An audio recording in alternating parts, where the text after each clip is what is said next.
சென்னை மெரினாவில் தடையை மீறி நினைவேந்தல் கூட்டம் நடத்திய மே 17 இயக்கத்தின் திருமுருகன் காந்தி உள்ளிட்ட 300க்கும் அதிகமானோரை போலீசார் கைது செய்தனர். இலங்கையில் நடைபெற்ற கடைசி கட்ட போரில் இறந்தவர்களுக்காக மே 17 இயக்கம் சார்பில் சென்னை மெரினாவில் நினைவேந்தல் நிகழ்ச்சி நடத்தப்படும் என்று அதில் இளைஞர்கள் பங்கேற்கவும் அழைப்பு விடுக்கப்பட்டிருந்தது.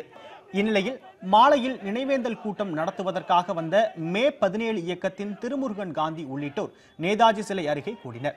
அவர்களை தடுத்து நிறுத்திய போலீசார் திருமுருகன் உள்ளிட்ட 100க்கும் அதிகமானோரை கைது செய்தனர். இந்த போராட்டத்தில் பங்கேற்பதற்காக வந்த தமிழக வாழ்வுரிமை கட்சியின் தலைவர் வேல்முருகன் சிறிது நேரம் போராட்டம் நடத்திவிட்டு அங்கிருந்து சென்று விட்டார். நினைவேந்தல் கூட்டத்தையொட்டி மெரினாவில் 500க்கும் அதிகமான போலீசார் குவிக்கப்பட்டிருந்தனர். கூட்டத்தில் பங்கேற்பதற்காக வந்த சுமார் 200 இளைஞர்களை போலீசார் கைது செய்தனர். கைது செய்யப்பட்ட அனைவரும் திருமண மண்டபம் ஒன்றிற்கு அழைத்துச் செல்லப்பட்டுள்ளனர்.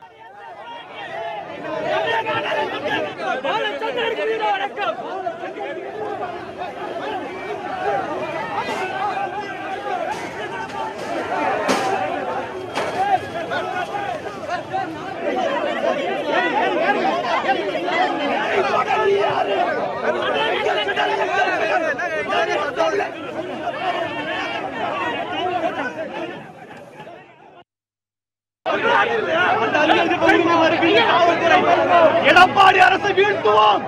பாரதிய ஜனதா கட்சி அரசை வீழ்த்துவோம். எடப்பாடி